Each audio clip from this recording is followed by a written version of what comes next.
우리의 모든 것을 다 아시고 또 가장 좋은 길로 인도하시는 주님을 찬양합니다. 때로 저희는 잘 알지 못하지만 피하고 싶은 길이기도 하고 불편한 길이기도 하지만 지나고 보면 그것이 내 인생의 가장 복되고 아름다운 길이었음을 고백하게 되는 우리는 근시안입니다. 하나님, 우리의 삶에 하나님의 말씀과 기도로 우리의 시야가 선명해지고 하나님의 인도하심을 알아서 그 속에 담긴 하나님의 뜻을 잘 헤아리고 찬양하는 삶이 되게 하옵소서. 주께 모든 것 의지합니다. 우리의 주인이신 주님께서 저희를 청지기로 마음껏 사용하옵소서. 예수님 이름으로 기도드립니다. 아멘.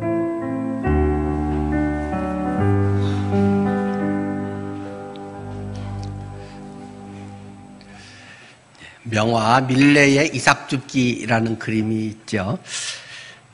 오늘 설교 제목은 룻의 이삭줍기입니다. 오늘 본문은 룻기 2장 1절에서 16절 말씀. 룻기 2장 1절입니다. 구약성경 403쪽이요.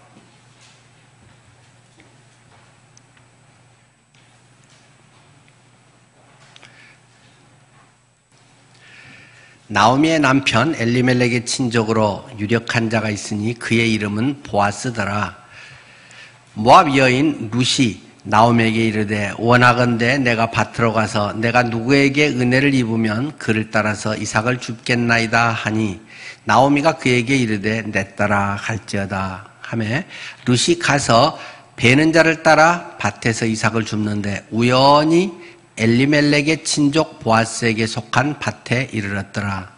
마침 보아스가 베들레헴에서부터 와서 베는 자들에게 이르되 여호와께서 너희와 함께 하시기를 원하노라 하니 그들이 대답하되 여호와께서 당신에게 복 주시기를 원하나이다 하니라. 보아스가 베는 자들을 거느린 사환에게 이르되 이는 누구의 소녀냐 하니 베는 자를 거느린 사환이 대답하여 이르되 이는 나오미와 함께 모압 지방에서 돌아온 모압 소녀인데 그의 말이 나로 베는 자를 따라 단 사이에서 이삭을 줍게 하소서 하였고 아침부터 와서는 잠시 집에서 쉰 외에 지금까지 계속하는 중이니이다. 보아스가 룻에게 이르되 내 따라 들으라. 이삭을 주우러 다른 밭으로 가지 말며 여기서 떠나지 말고 나의 소녀들과 함께 있으라. 그들이 베는 밭을 보고 그들을 따르라. 내가 그 소년들에게 명령하여 너를 건드리지 말라 하였느니라. 목이 마르거든 그릇에 가서 소년들이 기로운 것을 마실지니라 하는지라. 룻이 엎드려 얼굴을 땅에 대고 절하며 그에게 이르되 나는 이방 여인이거늘 당신이 어찌하여 내게 은혜를 베푸시며 나를 돌보시나이까 하니 보아스가 그에게 대답하여 이르되 내 남편이 죽은 후로 내가 시어머니에게 행한 모든 것과 내 부모와 고국을 떠나 전에 알지 못하던 백성에게로 온 일이 내게 분명히 알려졌느니라. 여호와께서 내가 행한 일에 보답하시기를 원하며 이스라엘의 하나님 여호와께서 그의 날개 아래에 보호를 받으러 온 내게 온전한 상 주시기를 원하노라 하는지라. 룻이 이르되 내 주여 내가 당신께 은혜 입기를 원하나이다. 나는 당신의 하녀 중에 하나와도 같지 못하오나 당신이 이 하녀를 위로하시고 마음을 기쁘게 하는 말씀을 하셨나이다 하니라. 식사할 때에 보아스가 룻에게 이르되 이리로 와서 떡을 먹으며 내 떡 조각을 초에 찍으라 하므로 룻이 곡식 빼는 자 곁에 앉으니 그가 볶은 곡식을 주매 룻이 배불리 먹고 남았더라.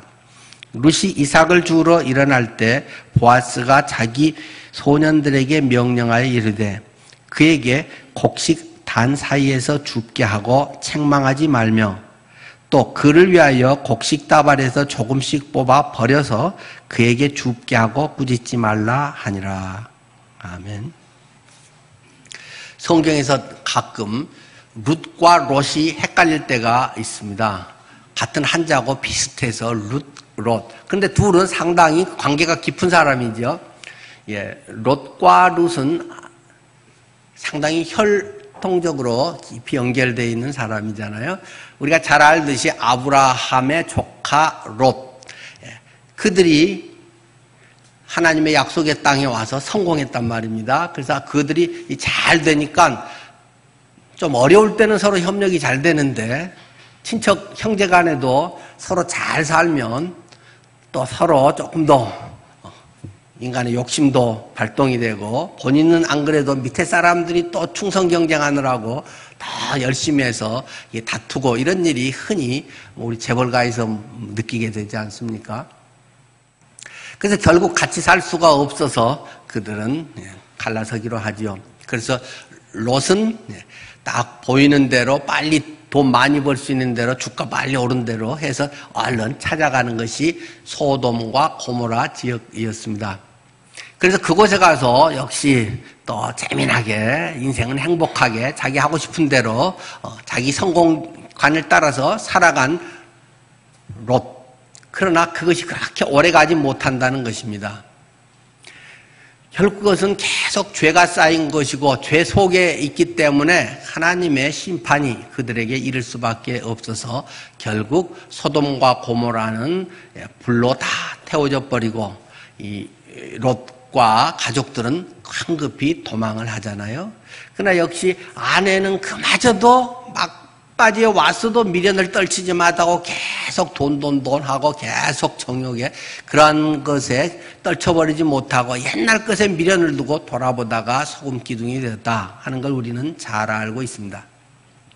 결국 그렇게 해서 이 롯과 두 딸내미가 동굴에 숨어서 지내면서, 그런 속에서 또 역시 보고 느끼고 주변에서 배우고 인터넷에 맨날 검색하고 하는 게 그런 거였기 때문에 그 머리 기껏 써서 한 것이, 야, 남자도 없는데 앞으로 어떻게 우리 후손을 퍼뜨릴까, 어떻게 계속 성공하고 번성할까, 뭐 이런 생각을 하다가 불법적인 일, 불륜적인 이런 일을 행하는 거잖아요.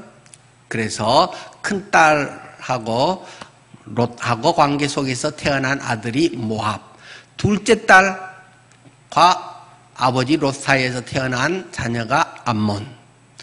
오늘 성경 본문에 보면 이 룻이라고 하는 여인, 이 롯과 큰딸 사이, 그들을 조상으로 해서 쭉 낳고 해서 나온 여인이 룻이라고 하는 오늘 본문의 여인입니다. 여러분이 배경을 잘 아시죠?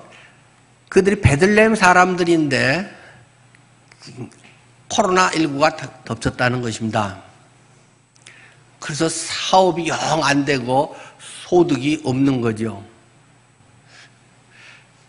그들이 때로는 막 금융위기 때, 그 전에 또 여러 가지 어려운 이런 많은 과정들 속에서 버티다가 도저히 안 돼서 이사를 갔다는 거죠. 가까운 모압이라고 하는 지역은 그나마 조금 낫다 해가지고 그들이 이사를 가서 거기에 자리를 잡고 살아가게 되었다. 마치 우리나라 조선족들의 삶도 좀 비슷한 게 아닌가 싶습니다. 저는 이제 조선족들 분들을 많이 만났고, 물론 이제 조선족들 있는 연길이라든가 이제 뭐 선양 이런 데도 이제 가서 그런 분들을 많이 접했습니다. 물어보면 대개가 그 할아버지 아니면 증조 할아버지가 우리나라에서 거의 뭐 경상도 상주에서 사시던 분들도 있고, 전라도 분도 있고, 거의 할아버지 때 아니면 뭐 증조 많이 올라가야 뭐 고조 할아버지 이런 분들이 거의 우리나라에서 다 사시다가 굉장히 어려워지니까 또 뭐 독립운동과 이런 여러 가지 정치적 이유도 있고요. 그래서 뭐 북간도 만주 이런 데로 이제 떠돌게 되잖아요. 그래서 겨우겨우 먹고 살면서 이제 그분들이 정착을 해서 이제 조선족이라는 이름으로 뭐 살고 요즘 우리나라에 많이 오시잖아요.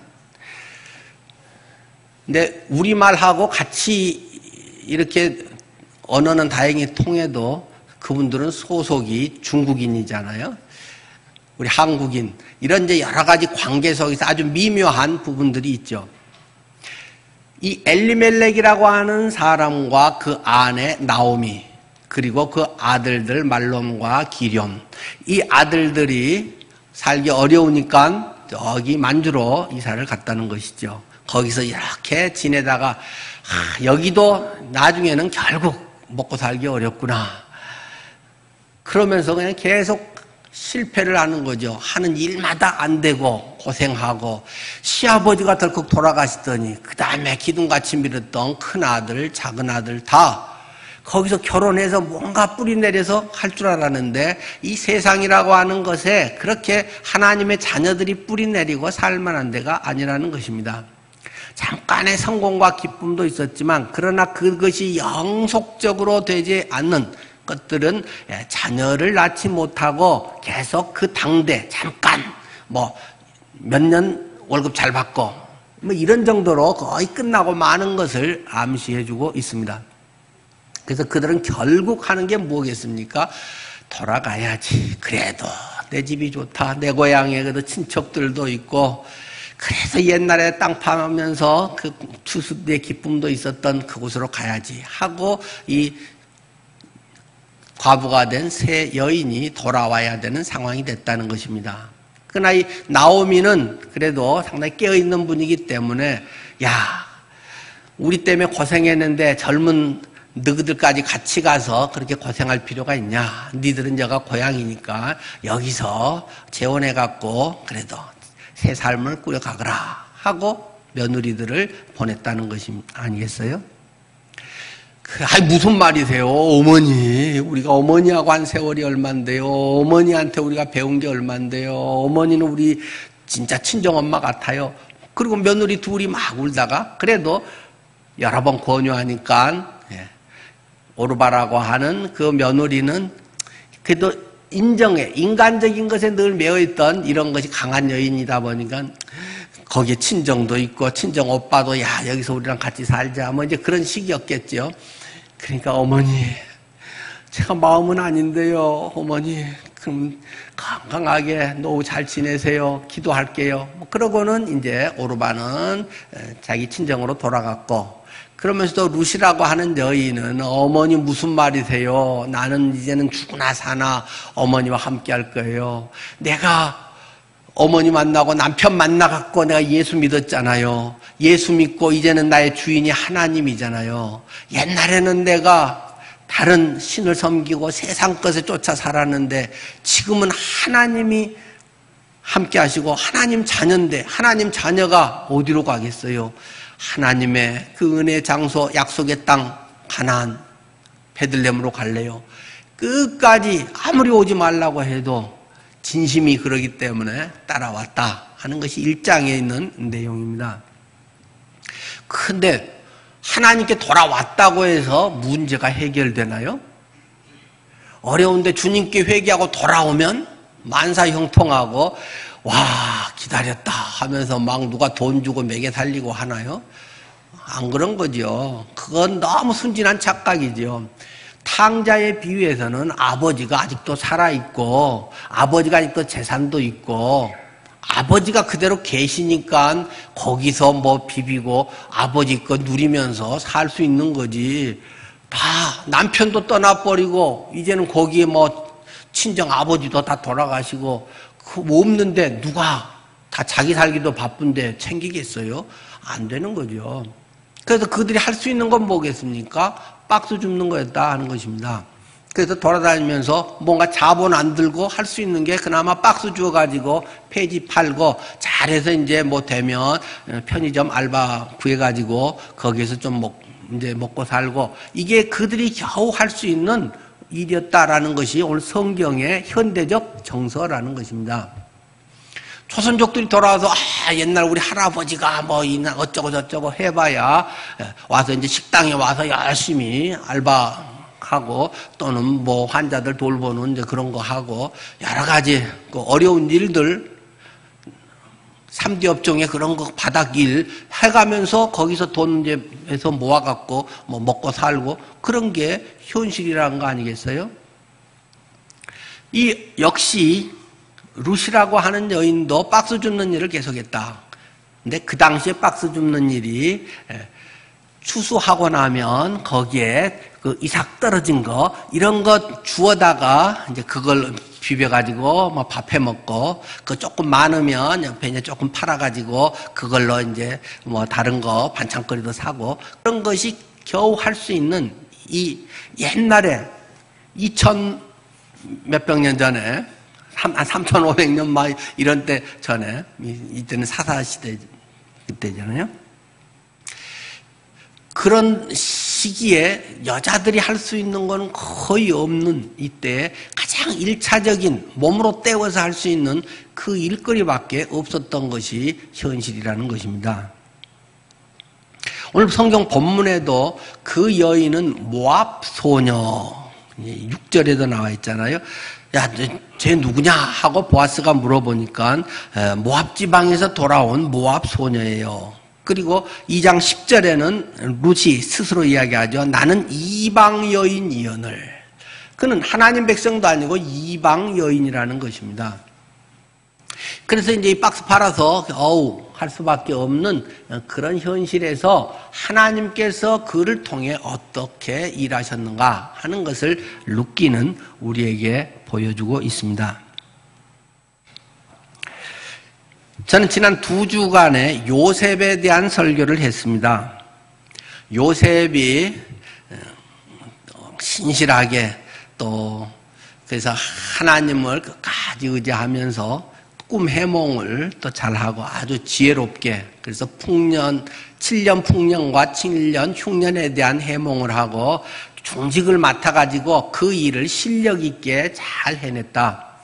7년 풍년 때 거저 먹고 놀고 있으면 되는 게 아니고 적어도 20% 이상은 또박또박 그것을 모아가지고 그것으로 여러 가지 최선의 어떤 경영을 잘 해서 나머지 7년 흉년도 잘 넘어가고 그 일로 인해서 그가 인정을 받고 모두를 살리는 가족도 살리고 결국 하나님의 나라를 이루고 결국 그 백성들이 가나안 땅에 모두가 돌아오는 하나님의 나라에 가나안 땅에 뿌리 내리게 하는 그 결정적인 일을 요셉이 했다. 그런 말씀을 드렸습니다. 요셉처럼 건강이 그래도 있고 그렇게 머리가 또 좋고 하나님의 이렇게 붙들려 있는 사람들은 그렇게 또 잘 쓰임받을 수 있는 참 귀한 복된 인생이 되잖아요. 그럼 모든 사람이 잘 경영을 할 수 있겠습니까? 상당수 대부분의 일반적인 사람은 열심히 공부하고 최선을 다하면 어느 정도까지의 신분 상승이라든가 자기 먹고 살고 남 좀 나눠줄 정도까지는 할 수가 있겠죠. 그러나 그렇지 못하는 사람들이 분명히 사회에는 존재한다는 사실입니다. 아무리 발버둥 치고 애써도 그 사회에서 버텨나가고 그 사회에서 스스로 힘으로 생존해 나가기 어려운 부류는 분명히 사회 속에 있다는 사실을 성경은 간과하고 있지 않습니다.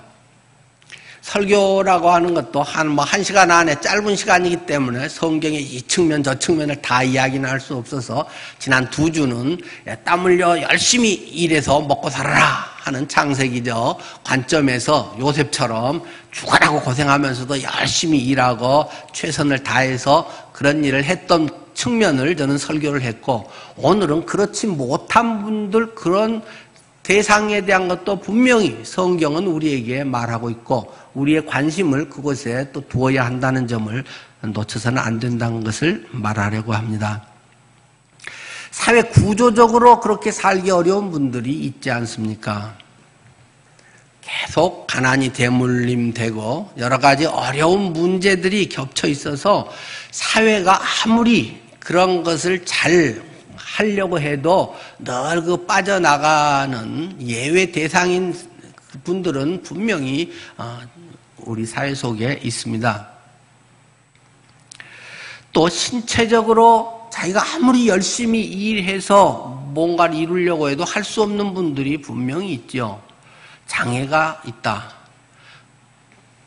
걸어 다닐 수도 없고 자기 숟가락 떠서 밥 먹을 수도 없는 그런 장애가 있는 분들 비롯해서 그러한 신체적으로 마음은 간절한데 정말 내가 손가락 하나라도 움직일 수 있으면 컴퓨터 자판이라도 찍어서 뭐라도 하고 싶은데 경추를 다쳐서 목이야에 아무것도 전혀 움직일 수 없고 또는 그나마 열심히 해서 입에 분 물고 그림 그려서 카드 팔고 또 뭔가에 또 사회 도전도 하는 이러한 구족 화가들도 있고 자기 스스로 하려고 애를 쓰지만 할 수 없는 분들도 적지 않은 줄 압니다.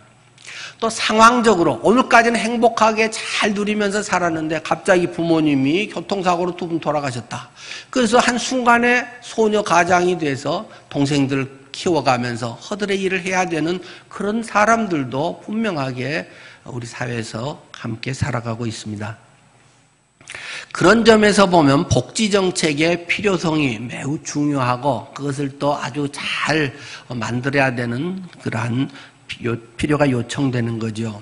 의료보호 대상자로 또 자존심 상하지 않게 하면서 치료받을 수 있는 길들을 확대를 해야 할 것이고 또 연세 들어서 수입에 그런 것이 적어지면 경로우대증을 발급해서 그분들이 조금이라도 도움이 될 수도 있도록 하고 굉장히 어려운 분들은 기본소득제나 또 이런 것들도 어느 정도 선에서는 필요한 부분도 있겠고 지금같이 갑자기 어려운 상황이 일시적으로 있으면 긴급재난지원금을 투여해야 될 부분도 있고 이런 사회라고 하는 큰 어떤 구조를 우리가 이끌어가는 데에는 그러한 많은 부분들이 또 놓쳐져서는 안 되겠죠. 그러니까 우리가 의욕만 있고 또는 하려고 해서 다 되는 건 아닙니다.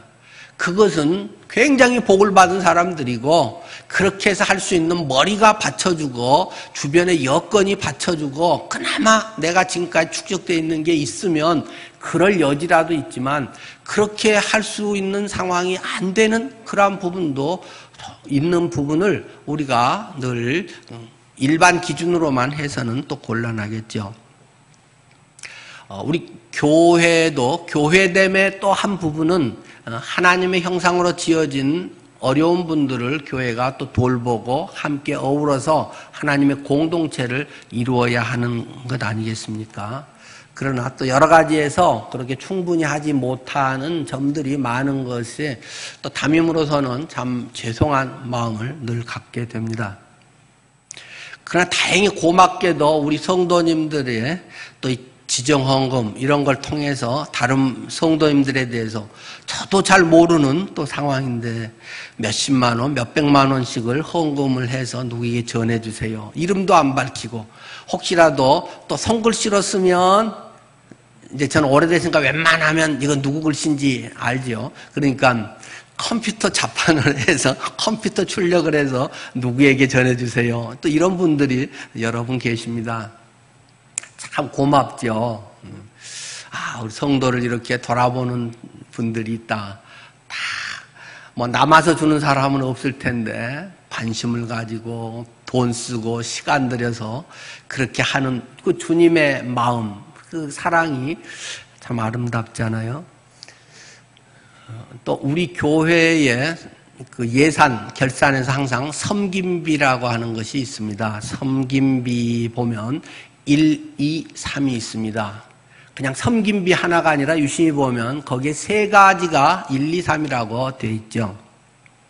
하나는 교회 안의 성도 중에 상당히 어려운 분들을 매달 얼마씩 우리가 지원하는데 책정되고 집행하는 비용입니다. 뭐 우리가 그런 것은 갈 수 있는 대로 알려지지 않는 것이 성도 간에 또 유익한 점이 많아서 안 합니다만 우리 한 사람만 우리 김인기 집사님 같은 경우 지금 90대로서 요양원에 계시잖아요. 치매가 좀 더 심해지셔서 뭐 가족도 아무도 알아보지 못하는 그런 상황에 계십니다. 뭐 우리가 전에까지는 못하지만 매달 거기에 몇십만 원씩은 우리가 보내서 그 요양원 비용으로 하고 다행히 그거하고 국가에서 또 어르신들 지원하는 거와 이런 것들을 좀 해서 그 요양원비들이 되게 충당이 되는 것으로 압니다. 우리 교회 창립 때부터 온 가족이 그렇게 애써서 함께 하시고 또 이렇게 섬기셨고 또 어려우실 때부터 우리 교회가 함께 한 십몇 년, 20년 됐나요? 교회에서 매달 그래도 그 마음을 챙겨서 또 실제 생활이 어려우시기 때문에 지원하고 이런 부분들이 그나마 조금이라도 다행이다 싶습니다. 또 성김비에는 우리가 특별 헌금, 부활절이라든가 이럴 때 50%는 우리가 거기서 떼서 주로 이제 이 지역의 어려운 분들이나 구청, 동사무소 이런 데서 이제 요청을 하는 부분, 그런 데서 이제 우리가 아는 분들 중에 상당히 어려움에 있는 분들을 또 추천하면 그런 분들에게 우리가 드리는 그러한 섬김비입니다. 또 섬김비 3은 주일 오후에 그 할머니들, 노숙자 할머니라고 편하게 이야기합니다만 우리 최성희 집사님이 또 예배 잠깐 하고 드리잖아요. 요즘은 이제 코로나 이후로는 못 하시지만 그분들에게 이제 매주 책정해서 드리는 이제 그런 비용이 아예 이제 연초부터 섬김비 1, 2, 3 해서 우리가 계속 해오고 있습니다. 물론 상당히 아쉬움이 있고 많이 또 못하는 그런 부분들이 있지만 그래도 할 수 있는 대로는 또 우리가 좀 그렇게 확대해 나가는 것이 바람직하다고 생각합니다. 물론 줄 수 있는 것이 또 더 감사가 될 수도 있겠지만요. 하여튼 이 룻기를 통해서도 우리는 하나님 백성이 공동체로 살아가는 원리에 대한 것도 우리가 좀 생각해 봐야 할 것이라는 점입니다. 첫 번째는 약자를 배려하는 삶. 그것이 하나님의 백성들의 공동체로 살아가는 원리로 우리에게 제시하고 있는 것입니다. 율법이라는 말 나오면 좀 거부감을 갖는 분들이 있는데 그것은 신약을 너무 편협적으로 보기 때문에 그런 현상이 옵니다. 율법은 아주 선하고 좋은 것이고 바람직한 것입니다. 다만 로마서에서 지적한 것의 한 가지는 우리 힘으로 율법을 지킬 능력이 없다. 내가 그 율법을 지킬 능력이 없기 때문에 문제가 되는 것이다 하는 점을 지적하고 자칫 껍데기 종교인들이 내가 율법의 대표적인 표식인 할례를 받았기 때문에 하나님 자녀다. 이런 나는 껍데기 이거 못해 어쩌고 또는 뭔 직분이 어떠고 이런 계급장 쓸데없는 옷 이런 것들에 옷은 쓸데 있지요. 근데 알맹이는 없이 그것에만 의지하는 이 쓸데없는 생각을 말하는 겁니다. 그런 사람들에게 율법은 아무 쓰잘데기 없는 것이다. 그게 진짜 율법이냐? 요즘 큐티 우리 계속 하고 있는 로마서 2장에서도 그것은 참 할례가 아니다 하면서 막 바울이 아주 질타를 하잖아요. 그런 측면에서 율법은 조금 은혜, 복음과 대척점처럼 얘기되지만 율법은 하나님이 정하신 거기 때문에 아주 선한 것이고 크리스찬들이 율법에 의해서 살아갈 수 있다는 것은 큰 복입니다. 물론 율법 안에는 제도적인 법이 있고 옛날의 그런 풍습과 그 시대에서 나온 이런 것이 있고 이제 보편적 원리가 있고 그것에 한 서너 가지로 구분을 좀 해야 됩니다만은 일단 전체적으로 율법의 정신은 하나님의 마음이고 우리 그리스도인이 향해 나가야 할 좋은 어떤 샘플 기준이 된다는 것을 기억해야 됩니다. 율법의 정신은 사회적 약자들, 대표적으로 나그네와 고아와 과부라고 되어 있죠. 그들을 위해서 추수를 다 하지 말고 귀퉁이는 남겨놔라 하는 것이 이 율법의 정신이라고 하는 것입니다. 신명기 24장 19절부터 21절에 이런 기록이 있잖아요. 신명기 24장 19절입니다.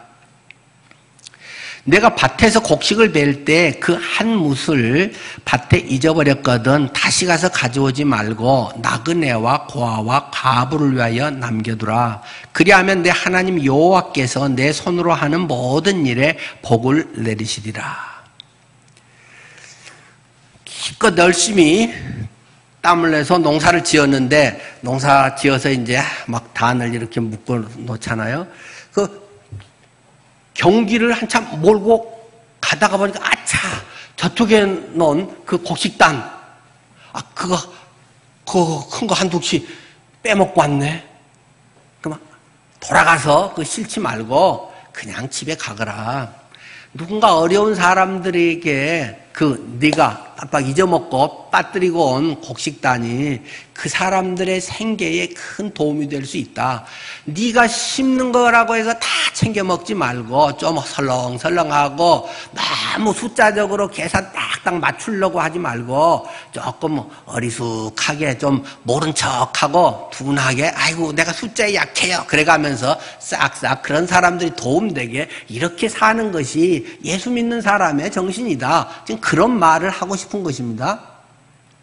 돌아가서 깔끔히 그거 해서 탁 네가 챙겨갖고 오지 말고 내버려둬라.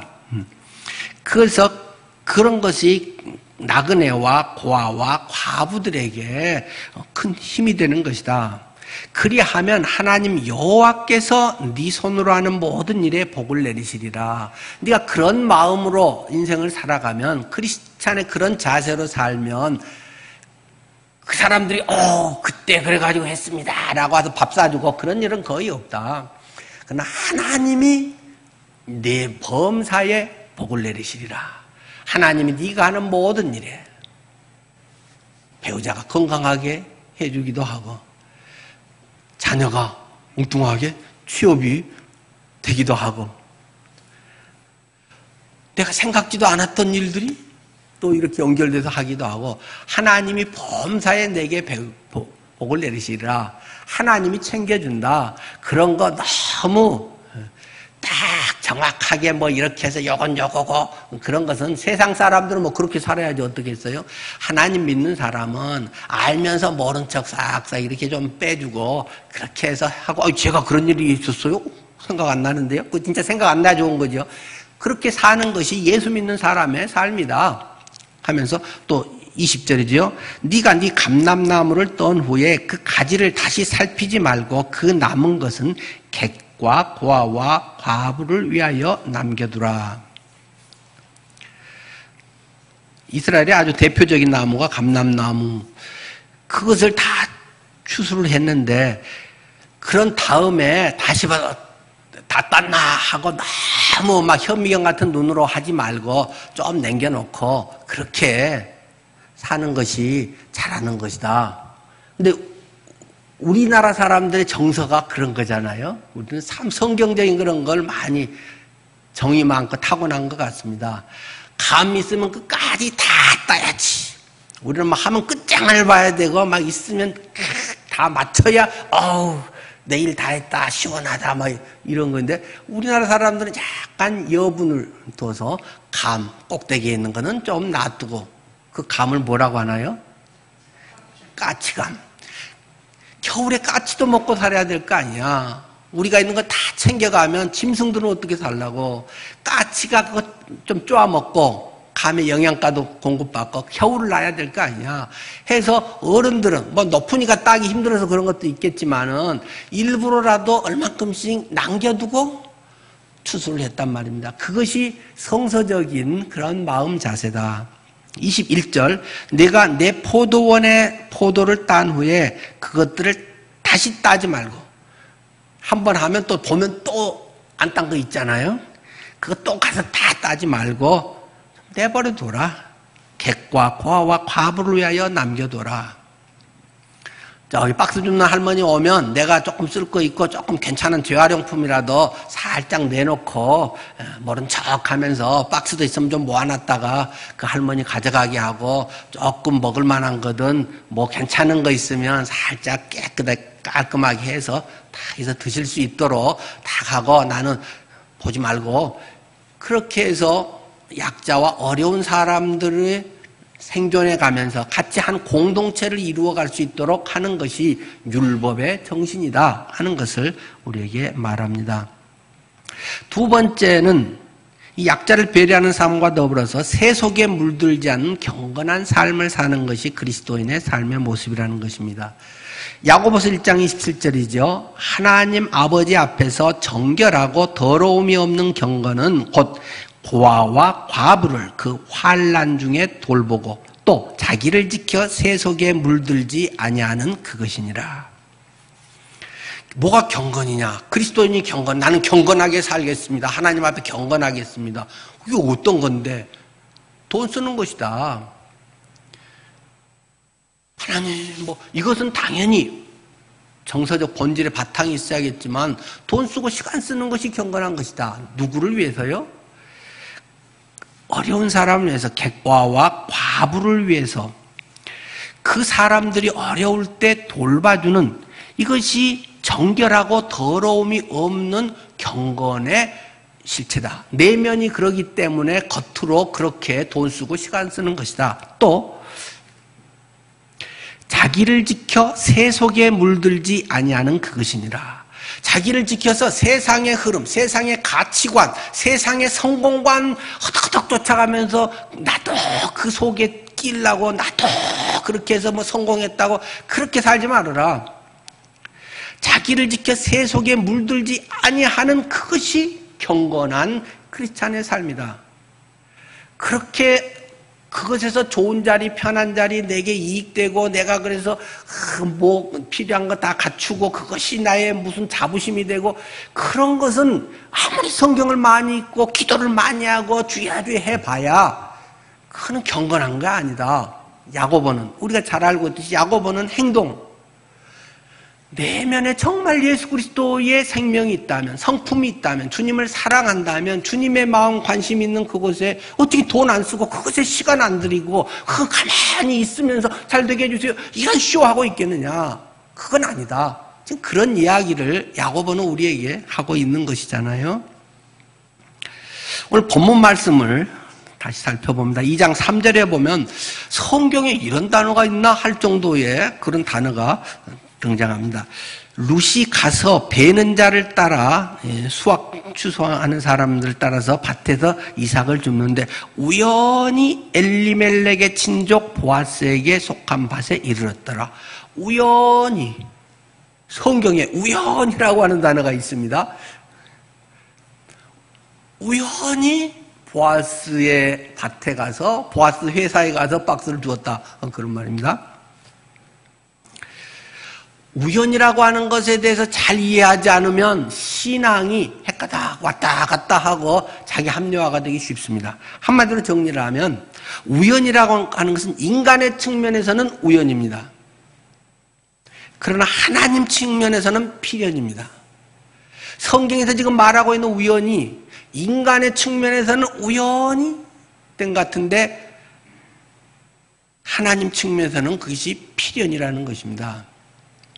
우연히 버스를 탔는데 선배를 만났다. 그래서 어이구 반갑네 하면서 밥 한 그릇 먹으면서 자네 요즘 어떻게 지내나, 자네 딸내미는 어떠나 하면서 우리 회사에 마침 그런 사람 필요한데 자네 딸이 그거 전공한 사람이야? 그런 자격증이 있어? 우리 회사 와서 좀 일해. 그래갖고 그렇게 선망하던 회사에 딱 들어갔다. 그 버스를 탄 건 우연이죠. 그 선배하고 전화 약속한 것도 아니고 우연히 만나서 마침 바쁘지 않아서 밥이나 한 끼 먹을까 해서 그냥 우연히 밥을 먹은 건데 딸내미가 그렇게 바라던 일들이 착 이루어질 수 있는 거죠. 사람의 관점에서는 우연입니다. 그러나 하나님의 관점에서는 하나님이 필연적으로 섭리적으로 역사하는 부분들이 있다는 사실을 말하는 것입니다. 그러나 하나님의 자녀에게 일어나는 일은 우연이 아니다라는 것이 이제 주보 사면에도 지금 있는데 그 말은 조금 조심스러운 말입니다. 모든 일을 그러면 숙명적으로 받아들이라는 말이냐? 그렇지 않습니다. 그거는 믿음 좋은 것 같지만 그거는 무지한 겁니다. 운명적으로 숙명적으로 받아들이는 것을 섭리라고 말하는 것은 아닙니다. 그런 운명적 숙명적으로 잘 받아들이는 종교는 기독교보다 다른 데에 훨씬 강합니다. 어떤 데인가요? 불교나 힌두교 같은 데는 그런 것을 아주 운명적으로 받아들입니다. 지난번에도 인도에 그런 4가지 신분제도, 브라만, 크샤트리아, 바이사, 수두라 이렇게 해서 다 단계가 있어가지고 지들이 뭔데 이렇게 하는 건데 대부분의 힌두교 믿는 사람들은 그것을 아주 그냥 잘 수용하는 편이란 말입니다. 니는 거기에 끼지도 마. 니는 만지기만 해도 부정타. 불가촉 천민의 달리트. 이런 것이 있는데 우리 같으면 막 맨날 데모 나고 인권 하고 난리 날 텐데 거기는 그런 대로 또 잘 돌아갑니다. 물론 지금은 상당히 거기에 대한 문제 제기와 제도 개선이 아주 서서히 일어나고 있지만 말입니다. 또 불교는 아주 운명론적, 숙명론적으로 잘합니다. 이러한 것의 근거가 무엇입니까? 전생이라고 하는 것입니다. 윤회라고 하는 것입니다. 윤회의 전생의 업장, 뭔가 쌓은, 그거 본래 말하는 카르마라고 하는 이 업장이 전생에 있기 때문에 네가 살인을 했다든지 네가 전생에 남을 괴롭혔다든지 네가 뭔가 문제가 있기 때문에 이 생에 이렇게 태어난 거야. 그러니까 그것을 그대로 받아들이고 네가 이 세상에서 이제 잘해갖고 다음 내세에는 좀 더 나은 신분의 사람으로 태어나렴. 이런 시스템, 이런 교리 구조가 불교와 힌두교의 그런 바탕 아닙니까? 전생이라고 하는 카르마라고 하는 그런 것에 의해서 네 지금 현재가 결정돼 있기 때문에 그것에 너는 순응하고 살아. 이런 것이 이런 종교 속에 아주 강하게 그들을 이끌고 있는 핵심이 됩니다. 그러나 그건 아니죠. 전생에 뭘 했기 때문에 네가 지금 이렇게 가난하고 아프게 태어나고 부모가 너를 괴롭히고 이런 것에 갖다가 붙이는 것은 사회 수능 논리일 가능성도 있고 그것은 바람직한 것은 아닙니다. 또 우리 기독교 안에서 아주 열풍을 한동안 일으켰던 가계에 흐르는 저주를 끊어라. 가계에 저주가 흐르고 있다. 그것을 끊어야 한다. 이것이 한동안 미국에서 시작이 돼가지고 하더니 우리나라 또 여기서 막 우리나라에서는 더 난리가 되고 막 더 열풍이 일어났죠. 아닙니다. 그런 거 틀린 겁니다. 그것을 제시하는 것은 다 성경 구절을 제시해서 그 책들이나 강연을 합니다. 성경에 분명히 있긴 있잖아요.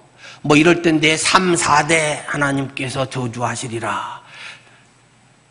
대대로 하나님의 저주가 있다. 대대로 축복한다는 말도 있지만 저주한다는 말이 더 많습니다. 만대의 저주가 이르리라. 봐라, 성경이 있지 않느냐. 그러니까 네가 어려운 거는 저주 탓이다. 해석 안 되는 게 우리 인생에는 굉장히 많지 않습니까? 여러분은 여러분의 삶의 어떤 문제가 그때그때 다 이해가 되고 해석이 됩니까? 생각이 없는 사람입니다. 그 사람은. 어떻게 그게 다 이해가 되고 다 생각이 그게 해결이 돼요? 그건 성경을 아주 모르거나 생각이 없이 그냥 사는 사람이거나 맹신자거나 그런 사람이지 그럴 수가 없는 것입니다. 왜 이런 일이 내게 일어나는 거지?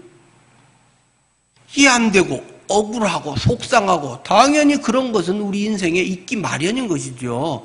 한참 지나야 알게 되는 것이 대부분의 경우고 평생 모르다가 끝난 것도 많고. 근데 이 사람들의 논리와 그 해석은 뭡니까? 아주 쉽고 간단합니다. 이것만 좀 알면 완전히 장사하기 좋습니다. 어떤 문제가 있다? 이해 안 되지. 모르겠지. 예. 조상의 저주가 있어 그래. 가게에 흐르는 저주가 있어.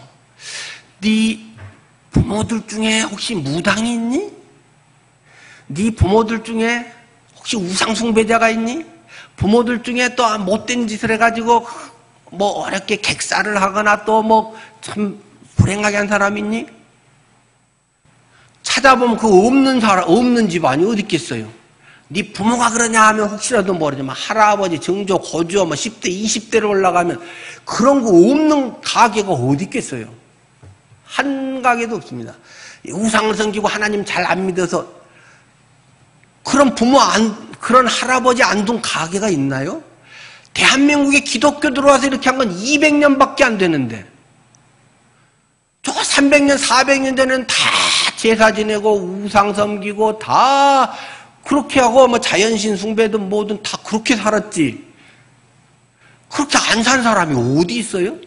안 걸릴 사람이 없습니다.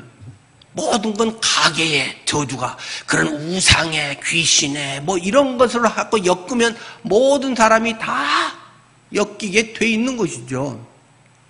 그걸 끊어야 된다. 가지고 뭐 기독교에는 뭐 기도를 하고 또 뭘 하고 뭐 여러 가지 세미나를 하고 뭐 많이 그렇게도 했지만 또 무당들은 그걸 해서 이제 돈벌이 하는 거잖아요. 그 귀신이 붙어가지고 당신 남편이 병이 더 아파질 것 같아. 뭐 당신 아들이 사고가 날 것 같아. 아니면 시험에 떨어질 것 같아. 장가를 못 가. 뭐 취직이 안 돼. 사회에서 사람들 절박하고 어려운 걸 다 갖다 붙여서 하면 안 걸릴 사람은 아무도 없습니다. 이것을 해결하려면 구출해야 돼. 싼 건 300만 원이야. 큰 걸 제대로 하려면 5천만 원이야. 빚내 갖고만 갖다 바친단 말입니다. 다 사기입니다. 그런 거. 가게에 흐르는 저주 사기입니다. 그런 거. 성경에 3, 4대 어쩌고 그런 성경 구절 그런 거 인용하는데 넘어가는 거는 성경 공부를 너무 하는 것입니다.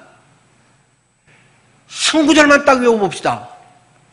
고린도서 5장 17절. 그런즉 누구든지 그리스도 안에 있으면 새로운 피조물이라. 이전 것은 지나갔으니 보라 새 것이 되었도다. 아무리 암송 못해도 그거 한 절만 외우고 있어도 예수 안에 있으면 새로운 피조물인데 이전 건 지나갔는데 무슨 과거에 무슨 뭐 가게에 흐르는 저주 이런 것이 하면 쫄고 이런 바보 같은 신앙생활을 한 사람들이 종종 있고 전복하는 사람들이 있단 말입니다. 그리스도 예수 안에 있으면 너희 죄가 지름같이 붉을지라도 너희 죄가 주홍같이 붉을지라도 양털같이 눈같이 휘어졌고 하나님의 자녀인데 누가 건드려? 웃기는 소리 마. 이런 거를 성경 공부 10분만 해도 금방 아는 건데 성경 구절을 갖다가 막 붙여놓으면 그러네 하고 바보같이 돈 갖다 바치고 맨날 시킨 대로 쫄아가지고 그 사람들 신봉하고 이렇게 바보 신앙인들이 너무 많다는 것입니다. 그러나 다만 이런 거는 있죠. 그리스도 안에서 다 해결됐지만 모든 게 순간에 다 끝난 건 아닙니다. 그런 저주와 이런 건 있지만 내가 알코올 중독에 걸렸다. 맨날 술 먹고 뭐 해가지고 술 끊으면 건강하게 그냥 다 해결이 되나요? 그런 건 아니죠. 술 끊었어도 계속 뭐 하면 막 술이 생각난단 말입니다. 금단현상이 일어난단 말입니다. 정신이 없고 손이 떨리고 해서 막 알코올 중독 격리 막 피해갖고 도망가서라도 술 한잔하고 돌아오고 막 그런 사람들이 있단 말입니다.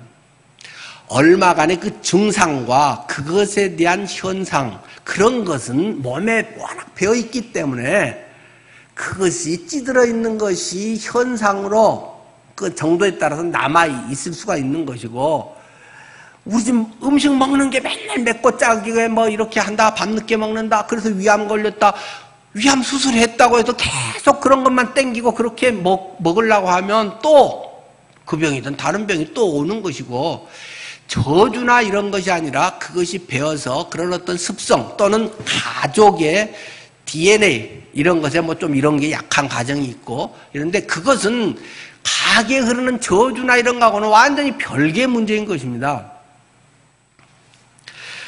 하여튼 하나님의 자녀에게는 이런 섭리라고 무조건 몰아가서 그냥 순응하게 하고 이런 것은 그렇게 좋은 것은 아닙니다. 하나님의 예정은 개인이 벗어날 수 없는 죽으나 사나 그래야만 하는 숙명이나 운명이 아니라는 사실입니다. 각자는 하나님과의 친밀한 교제 가운데서 인격적 믿음의 선택을 하면서 주님께 가까이 성숙하고 나아가는 것일 뿐입니다. 그래서 주님과의 친밀한 교제, 그렇지 이렇게 딱딱 끊어져서 너는 이렇게 돼 있으니까 이렇게 되고, 그런 것이 사람들만 쌈박하고 맞는 것 같고 성경이 착되면 맞아 한데, 그런 바보 같은 신앙생활을 자꾸 하면 마음의 평강도 없고 자유함도 없고 퍼주는 것도 없고 맨날 자기 살리는 것만 하게 된다는 것이죠. 가장 근본적인 정신은 무엇입니까? 하나님은 사랑이시다. 그렇기 때문에 하나님의 섭리라고 해서 네 순교해? 너는 죽어? 너는 이렇게 해서 죽어라 고생하다가 끝나? 이러겠어요? 하나님의 섭리는 참으로 사랑이신 그분의 본질이 내 인생 속에 펼쳐지는 것입니다. 나에게 가장 최상이고 가장 행복하고 최선의 것을 하나님은 내 인생 속에 펼쳐가는 게 기본적인 하나님의 이루어가시는 과정이죠. 다만 그가 성숙하고 그걸 충분히 받아들이고 그렇게 해서 하나님의 놀라운 뜻을 결정적으로 이루어야 될 때 그 자신이 그것을 깨닫고 그런 가운데서 순교의 길에 뛰어들 수도 있는 거겠죠. 스데반처럼 말입니다. 주보 4면에도 있듯이 하나님의 자녀에게는 우연이라는 것은 없다. 조금 더 굵은 글씨로 해놓은 것도 보면 참된 믿음이 찾아오면 우연과 불운은 영원히 사라진다. 우연과 불운은 성령으로 난 사람들을 좌지우지할 수 있는 권한을 갖지 못한다.